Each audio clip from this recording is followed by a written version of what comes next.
Friends, मैं मेघा स्वागत करती हूँ आपका अपने YouTube channel study with Megha Pathak पर। देखिए फ्रेंड्स, जो हम लोग जो है उपसर्ग जो टॉपिक है वो कर रहे थे, और आपको पता है कि मैं जो अपना जो आधार मैंने बनाया हुआ है हिंदी के मैटर का, वो नवीन हिंदी व्याकरण एवं रचना, और जो नई बुक जो अभी लेटेस्ट 9 to 12th माध्यमिक शिक्षा बोर्ड में चलती है, हिंदी व्याकरण एवं रचना प्रबोध, इन दोनों बुक्स का जो मैटर है वो आधार बनाया हुआ है। एक्चुअली ये माध्यमिक शिक्षा बोर्ड की बुक हैं, और इन्हीं में से जो है मैक्सिमम टाइम देखा गया है कि जो क्वेश्चंस हैं वो आते हैं। देखिए, मैं इंग्लिश के कैंडिडेट हूँ, इसलिए मैं आपको हिंदी यहाँ पढ़ा नहीं रही हूँ।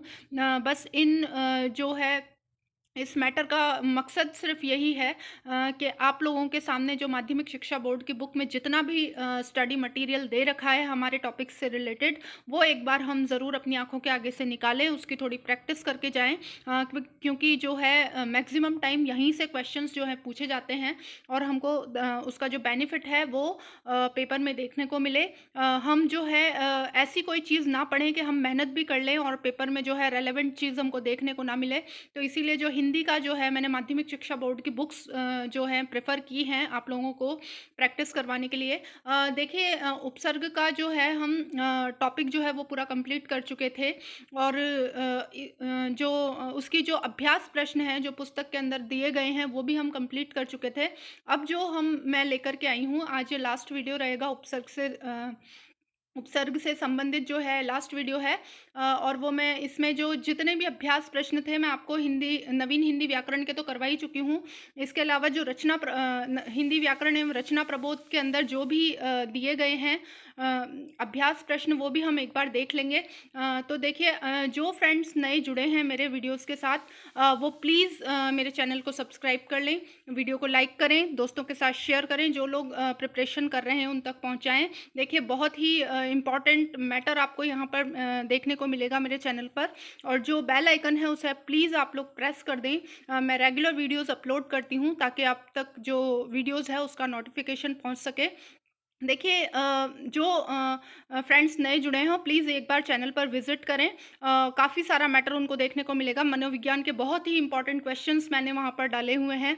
इसके अलावा आपको जो है सोशल साइंस का 6 to 10 तक की एनसीईआरटी प्लस राजस्थान बोर्ड की बुक्स में जितना भी मैटर है वो ऑब्जेक्टिव फॉर्म में मिलेगा। बहुत ही अच्छा वे है ये पढ़ने का, प्रिपरेशन का, कि हम टू द पॉइंट जो है पढ़ाई करें। आपको अच्छे से पता है कि जो कॉम्पिटिटिव एग्ज़ाम्स हैं उनमें पढ़ना जितना इम्पॉर्टेंट होता है, उतना ही क्या मैटर नहीं पढ़ना है वो भी इम्पॉर्टेंट होता है, क्योंकि पढ़ने के लिए बहुत मैटर होता है। हमें ये सेलेक्ट करना पड़ता है कि कौन सा जो है हमारे एग्ज़ाम से रेलेवेंट रहेगा, एग्ज़ाम में हमको यूज़फुल होगा। तो देखिए, स्टार्ट करते हैं। मैं ये जो क्वेश्चंस हैं वो एक बार आपको करवा देती हूँ।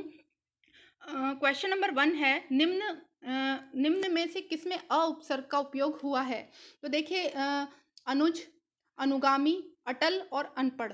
अब देखिए, इसमें अ को अगर मैं अनुज में से अलग कर देती हूँ तो नुज हो जाएगा, कोई शब्द नहीं होता, तो इसमें इसका प्रयोग नहीं हुआ। अब देखिए, अनुगामी जो है उसमें अनु उपसर्ग का प्रयोग हुआ है, अ का नहीं हुआ। द वाला जो है देखते हैं हम, अनपढ़ जो है इसमें अन उपसर्ग का प्रयोग हुआ है, अ का नहीं हुआ। लेकिन देखिए, जो अटल है इसमें टल के साथ जो है अ उपसर्ग का प्रयोग हुआ है, तो ये जो है वो अटल हो गया है, तो आंसर इसका स हो जाएगा। यानी क्वेश्चन नंबर 1 का जो आंसर है वो स हो जाएगा। क्वेश्चन नंबर 2 है, किस शब्द में उपसर्ग का प्रयोग नहीं हुआ है? अब देखिए, पूछ रहा है नहीं हुआ है, तो देखिए अ वाला जो है उसमें अवगुण है, तो देखिए गुण के साथ अ उपसर्ग का प्रयोग होकर के अवगुण हो गया, तो इसमें तो हुआ है। लाचार जो है इसमें चार के साथ ला उपसर्ग का प्रयोग हुआ है, तो लाचार हो गया। कपूत जो है इसमें पूत के साथ क उपसर्ग का प्रयोग हो गया, कपूत हो गया। लेकिन देखिए, जो लड़ाकू है इसमें डाकू के साथ ल उपसर्ग बन के लड़ाकू नहीं बनता, तो जो है ये लड़ाकू पूर्णतः अपने आप में एक शब्द है। तो जो इसका जो आंसर है वो द हो जाएगा, इसमें जो है उपसर्ग का प्रयोग नहीं हुआ है। क्वेश्चन नंबर 3 है, चौमासा शब्द में किस उपसर्ग का प्रयोग हुआ है? तो देखिए, बहुत ही इजी क्वेश्चन है। दुर का इसमें उपयोग हो नहीं रहा, चार का उपयोग हो नहीं रहा, चिर का उपयोग हो नहीं रहा, तो जो आंसर बचता है वो चौ बचता है। मासा में चौमासा लग गया तो चौमासा बन गया। तो जो आंसर हो जाएगा वो ब हो जाएगा, चौ। क्वेश्चन नंबर 4 है, संस्कृत में कितने उपसर्ग होते हैं?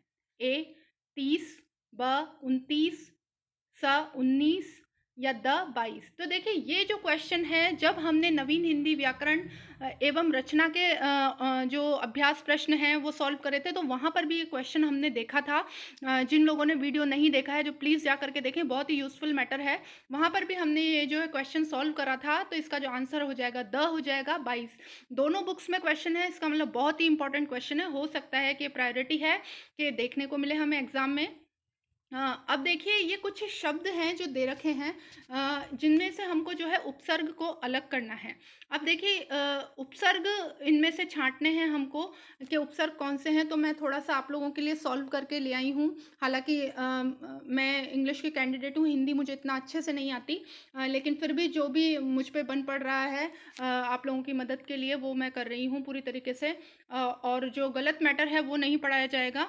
जितना मुझे आता है, जो नहीं आएगा मैं खुद आप लोगों को बोल दूँगी कि ये शब्द मुझे समझ में नहीं आ रहा है, या आप लोग इसको जो लोग वीडियोज़ देख रहे हैं, उनमें से अगर किसी को आता है तो प्लीज़ कमेंट बॉक्स में बताएँ। इससे मेरी भी हेल्प होगी और आप लोगों तक मैटर पहुँचेगा। मेन जो मकसद है वो सिर्फ़ जो हमारी माध्यमिक शिक्षा बोर्ड की बुक है, उसका मैटर आप लोगों को पढ़ाना है, क्योंकि वो एग्ज़ाम रेलेवेंट है। एग्ज़ाम में वहीं से क्वेश्चंस बनने की प्रायोरिटी रहती है, ताकि आप इधर-उधर का जो मैटर है वो ना पढ़ें, और बिल्कुल सही तैयारी, सही दिशा लेकर के हम तैयारी करें।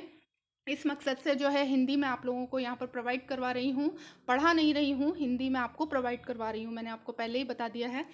तो जो फ्रेंड्स हैं, अगर कहीं गलती है तो वो क्षमा करें। गलतियाँ हो सकता है मुझसे हो जाएँ, और जो है सुधार करने के लिए आप लोगों का बिल्कुल स्वागत है। कमेंट बॉक्स में आप सुधार कर सकते हैं। तो देखिए पहला जो शब्द है वो दे रखा है अनुरूप। इसमें जो है अनु उपसर्ग है और रूप मूल शब्द है। अपमान जो है इसमें अप उपसर्ग है, मान मूल शब्द है। अनु जो है अनुराग जो है इसमें अनु उपसर्ग है, राग मूल शब्द है। दुराचार में दुर उपसर्ग है, और आचार जो है वो मूल शब्द है। अनजान में अन उपसर्ग है, जान मूल शब्द है। अवमानना में अव उपसर्ग है, मानना मूल शब्द है। आमरण में आ उपसर्ग है, मरण मूल शब्द है। बेहद में बे उपसर्ग है, हद मूल शब्द है। और देखिए 9 नंबर का जो है निरोग। अब देखिए हमने जो नवीन हिंदी व्याकरण एवं रचना में भी ये क्वेश्चन जो है सॉल्व किया है, वहाँ पर भी ये शब्द निरोग ही दे रखा था।